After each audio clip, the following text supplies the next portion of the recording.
नमस्कार साथियों, स्वागत है आपका अपने चैनल वैकेंसी लवर में। दोस्तों, ये आपका जीके का प्रैक्टिस सेट नंबर 1 है, यानी कि जीके का सेट 1 है, और जिसमें कि मैं आपके टोटल 20 क्वेश्चन डिस्कस करूँगा। और दोस्तों, आपको कमेंट में बताना है कि आपके कितने क्वेश्चन सही हो रहे हैं, जिससे कि हमें आपकी तैयारी का पता चल सके। चलिए स्टार्ट करते हैं पहला क्वेश्चन, और जिसमें आप सबसे पहले आपको सिलेबस बता देते हैं। आपके मतलब जीके का क्या सिलेबस है। आपके जीके में आपकी सामान्य विज्ञान भी इंक्लूड है। तो दोस्तों, आपकी जो लूसेंट की सामान्य विज्ञान है उसको भी आप पढ़ते रहिए।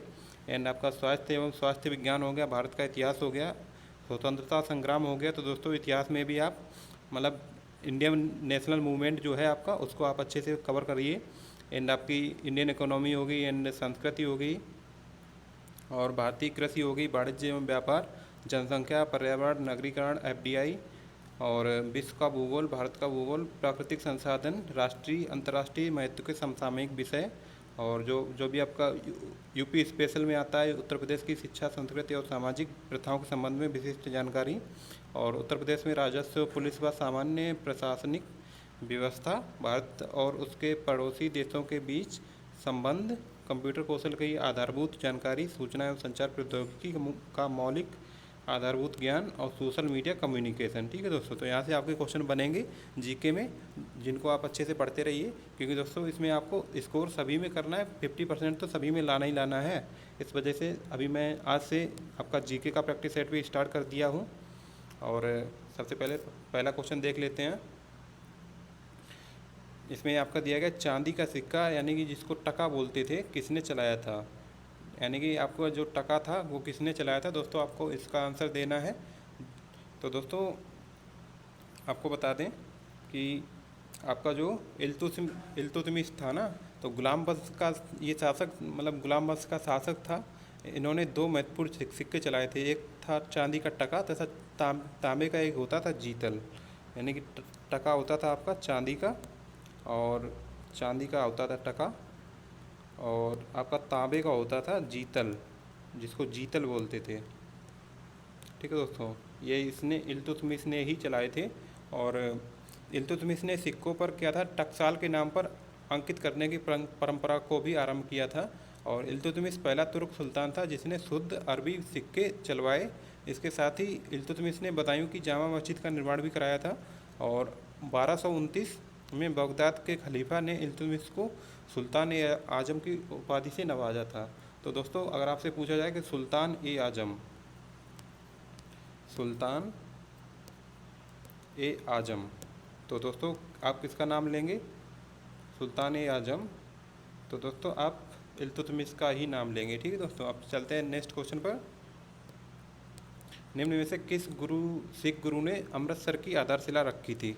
दोस्तों, ये तो आपको क्वेश्चन पता ही होगा। जो आपके गुरु रामदास थे, इन्होंने अमृतसर की आधारशिला रखी थी। ठीक है दोस्तों, और ये सिखों के चौथे गुरु थे। 4वें गुरु थे आपके रामदास। सिखों के चार मतलब 4th नंबर के गुरु थे। और अकबर ने रामदास को 500 बीघा ज़मीन दान में दी थी। और चलते हैं नेक्स्ट क्वेश्चन पर। भारत में गांधी जी का प्रथम सत्याग्रह कहाँ पर हुआ था। तो दोस्तों, ये आपको बताना है। गांधी जी के नेतृत्व में जो आपका बिहार है ना, बिहार में आपका चंपारण एक स्थान है, चंपारण जिला। दोस्तों, यहाँ पर गांधी जी का प्रथम सत्याग्रह हुआ था, जो कि हुआ था 1917 में। ठीक है दोस्तों, और इसी चंपारण सत्याग्रह, मतलब यहाँ पर सत्याग्रह हुआ था, इसी को चंपारण सत्याग्रह के नाम से जानते हैं। और ये आपका 1917 में हुआ था। ये चीज़ आपको ध्यान रखनी है। और चलते हैं आप 64 नंबर क्वेश्चन पर। भारतीय संविधान का निम्न में से कौन सा अनुच्छेद विधि के समझ समता के अधिकार से संबंधित है। यानी कि कौन सा अनुच्छेद ऐसा है जो कि आपके विधि की समझ समानता को दर्शाता है। और दोस्तों, इसका आंसर देना है आपको। आपका जो अनुच्छेद 14 है ना, ये आपको विधि के समझ समानता बताता है। यानी कि आपके जो आपके समता के अधिकार हैं वो आपके दिए गए हैं 14 से लेकर 18 में। अनुच्छेद 14 से लेकर 18 तक दिए गए हैं, लेकिन 14 में जो आपको विधि की समझ समानता बताता है। अब चलते हैं 65 नंबर क्वेश्चन पर। तो दोस्तों, इसमें आपको 65 नंबर क्वेश्चन का आंसर बताना है। निम्न में से किस प्रकार का लोकतंत्र भारत में है, यानी कि भारत में जो लोकतंत्र है वो किस तरह का है। एक तो आपका तानाशाही का हो गया, राष्ट्रपति का हो गया, एंड आपका प्रत्यक्ष होगा, और सी ऑप्शन आपका प्रतिनिधियों का हो गया। तो दोस्तों इसमें आपको चूज करना है और बताना है। तो दोस्तों आपका जो भारतीय लोकतंत्र है ना, आपकी मतलब इंडियन डेमोक्रेसी जो है वो आपके चुने गए प्रतिनिधियों का लोकतंत्र है। ठीक है दोस्तों, जो आपकी जो भी सरकार में प्रतिनिधि होंगे वो चुन कर के आते हैं। ठीक है दोस्तों, और उनको आप अप्रत्यक्ष एंड दोनों तरह से चुनते हैं, क्योंकि दोस्तों आप सांसद या विधायक को चुनते हैं, एंड फिर वही सांसद विधायक अपने मंत्रियों को चुनते हैं, और वही मंत्री फिर आपके प्रधानमंत्री हो गए, आपके राष्ट्रपति का चुनाव करते हैं। दोस्तों आपके जो प्रतिनिधि होते हैं, मतलब जो चुने हुए प्रतिनिधि, वही आपकी सरकार चलाते हैं। तो आपका ऑप्शन नंबर सी सही हो जाएगा। और चलते हैं 66 नंबर क्वेश्चन पर। भारत के राष्ट्रपति को उनके पद से कौन हटा सकता है। दोस्तों आपकी जो संसद होती है ना, इसमें इतनी पावर होती है कि आपके भारत के राष्ट्रपति को हटा सकता है।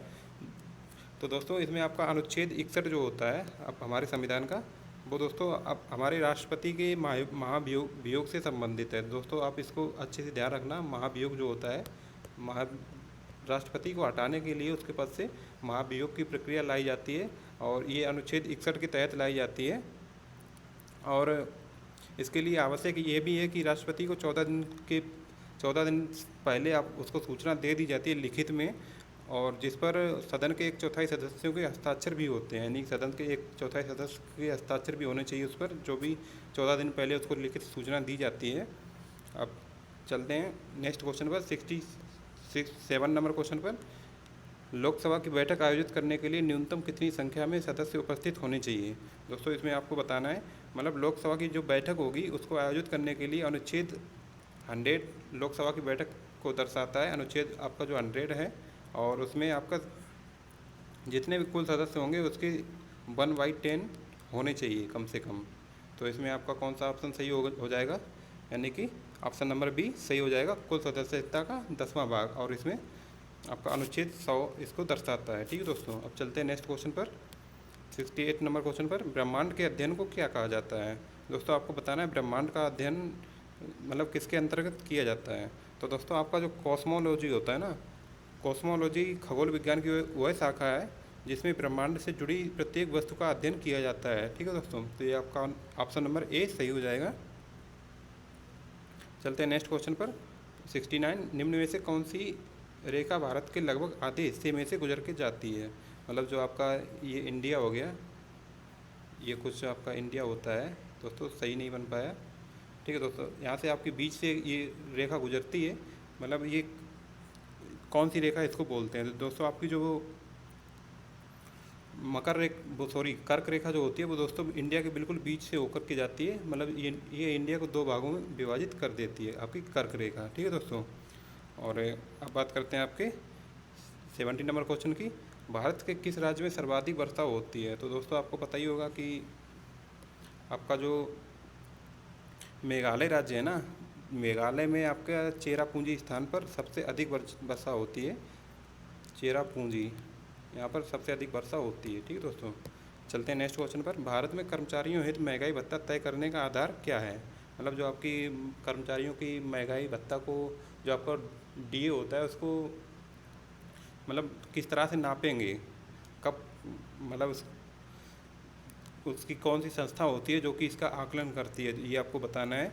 तो दोस्तों 71 नंबर क्वेश्चन का आपका आंसर हो जाएगा बी नंबर, यानी कि उपभोक्ता मूल्य सूचकांक। उपभोक्ता मूल्य सूचकांक इसका आकलन करता है महंगाई भत्ता का। ठीक है दोस्तों, अब चलते हैं 72 नंबर क्वेश्चन पर। आवाज़ की माप का मात्रक क्या है। तो दोस्तों आपका जो डेसिबल होता है ना, वो दोस्तों आपकी आवाज़ का मात्रक होता है। और अब चलते हैं नेक्स्ट क्वेश्चन पर। प्रोटॉन का द्रव्यमान और इलेक्ट्रॉन का द्रव्यमान एक समान होता है। मतलब आपको बताना है ये खाली स्थान प्रोटॉन का द्रव्यमान किसके द्रव्यमान के बराबर होता है। तो दोस्तों आपका 73 नंबर क्वेश्चन का आंसर आपका न्यूट्रॉन हो जाएगा, यानी कि आपका जो न्यूट्रॉन होता है प्रोटॉन का द्रव्यमान लगभग सेम होता है। ठीक है दोस्तों, तो आप ऑप्शन नंबर ए सही हो जाएगा। चलते हैं 74 नंबर क्वेश्चन पर। कवकों के अध्ययन को क्या कहा जाता है। दोस्तों आपका जो 74 है ना, इसमें आपको कुछ मैं चीज़ें बता देता हूँ। जब भी आपकी सेल की बात करी जाए तो वहाँ पर आपकी साइटो आ जाती है, ठीक है दोस्तों, साइटो।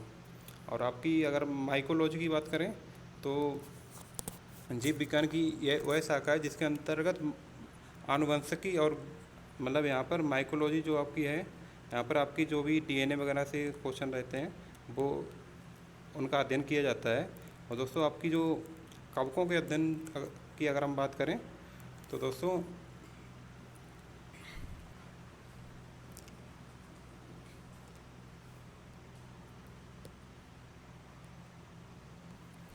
आपके जो कवकों के अध्ययन को माइकोलॉजी बोलते हैं और साइटोलॉजी आपके कोशिका के अध्ययन को बोलते हैं। अब चलते हैं नेक्स्ट क्वेश्चन पर। इकोलॉजी शब्द की रचना किसने की थी? दोस्तों ये आपको 75 नंबर क्वेश्चन का आंसर देना है। इकोलॉजी शब्द की रचना आपकी हैकल ने इसकी रचना की थी, अर्नेस्ट हैकल जिसको बोलते हैं। चलते हैं 76 नंबर क्वेश्चन पर। निम्न में से किस राज्य में दम्पा टाइगर रिजर्व स्थित है? दोस्तों आपका जो दम्पा टाइगर रिजर्व है ये आपका मिजोरम में स्थित है, ठीक है दोस्तों, ये आपका मिजोरम में स्थित है दम्पा टाइगर रिजर्व। और अगर हम असम की बात करें तो यहाँ पर आपका काजीरंगा हो जाता है। और काजीरंगा एंड सिमलीपाल यहाँ पर बहुत ही फेमस नेशनल पार्क है। एंड आपका जो उड़ीसा की बात करें तो आपकी सतकोसिया नेशनल पार्क है। और अगर हम कर्नाटक की बात करें तो दोस्तों यहाँ पर आपका बांदीपुर नेशनल पार्क है, ठीक है दोस्तों। चलते हैं नेक्स्ट क्वेश्चन पर। सूचना का अधिकार कब लागू हुआ था? दोस्तों इसका आंसर आपको बताना है। सूचना का अधिकार जो है वो आपका कब लागू हुआ था, मतलब 76 नंबर का आपको आंसर देना है। तो दोस्तों आपका जो 12 अक्टूबर 2005 जो है आपका, इसी दिन आपका सूचना का अधिकार लागू हुआ था, ठीक है दोस्तों, 12 अक्टूबर 2005। और अब चलते हैं 78 नंबर क्वेश्चन पर। अन्वेषण के दौरान झूठ पकड़ने के लिए निम्न में से किसका प्रयोग किया जाता है? तो दोस्तों आपका जब इन्वेस्टिगेशन होती है तो दोस्तों आपका नार्को टेस्ट भी वहाँ पर लिया जाता है, ब्रेन मैपिंग टेस्ट भी आपका वहाँ पर लिया जाता है। एंड आपकी जो पॉलीग्राफ टेस्ट होता है वो भी लिया जाता है। तो दोस्तों यहाँ पर आपके उपरोक्त सभी आंसर हो जाएगा। मतलब आपकी जो इन्वेस्टिगेशन जब होती है, मतलब जब बड़े बड़े मतलब क्राइम होते हैं तो वहाँ पर जो एडवांस तकनीकी यूज की जाती है झूठ को पकड़ने के लिए, तो वहाँ पर इन सभी तीनों चीज़ों का उपयोग किया जाता है। चलते हैं अब नेक्स्ट क्वेश्चन पर। चरकुला प्रमुख लोक नृत्य कहाँ का है? दोस्तों ये आपका चरकुला लोक नृत्य आपको बताना है। तो दोस्तों ये आपका ब्रजभूमि का है, ठीक है दोस्तों, यानी कि चरकुला लोक नृत्य ब्रजभूमि का है। चलते हैं नेक्स्ट क्वेश्चन पर। निम्न जिलों का भौगोलिक क्षेत्रफल की दृष्टि से सही आरोही क्रम है, मतलब आपको आरोही क्रम के अकॉर्डिंग इसको बताना है। तो दोस्तों सबसे बड़ा ज़िला जो आपका है, मतलब सबसे बड़ा आपका हो जाएगा सोनभद्र, मतलब आपकी भौगोलिक क्षेत्र की दृष्टि से आपका सोनभद्र हो जाएगा, यानी कि सोनभद्र को लास्ट में होना चाहिए। एक तो यहाँ पर भी है ये और यहाँ पर भी है। तो अब देखते हैं, यहाँ पर भी है, यहाँ पर भी है, यानी कि आपका बी और सी ऑप्शन आपका गलत हो गया। अब बात करते हैं। और दोस्तों आपका जो इनमें दिया गया सबसे छोटा ज़िला जो है भौगोलिक दृष्टि की मतलब क्षेत्रफल की दृष्टि से, तो दोस्तों वो आपका है गौतम बुद्ध नगर, ठीक है दोस्तों, यानी कि जिसको गौतम बुद्ध नगर बोलते हैं। और सबसे बड़ा ज़िला जो है आपका सोनभद्र है। और दोस्तों तो ये आपका ऑप्शन नंबर सी सही हो जाएगा। मतलब इसी तरह से आप क्वेश्चन को पहचानना सीखिए। मतलब जो आपका सबसे पहले लास्ट वाला देख लीजिए, पहले वाला देख लीजिए और इस मिलान करके आप आंसर को टिक कर दीजिए। तो दोस्तों ये तो रहे आपके 20 क्वेश्चन जीके के, और इसमें आपके कितने सही बन रहे हैं तो दोस्तों कमेंट सेक्शन में बताना। और आप साइंस का भी प्रैक्टिस करते रहिए। तो धन्यवाद दोस्तों, मिलते हैं नेक्स्ट वीडियो में। और इसका PDF हम अपने टेलीग्राम चैनल पर डाल देंगे, वहाँ से आप देख लेना।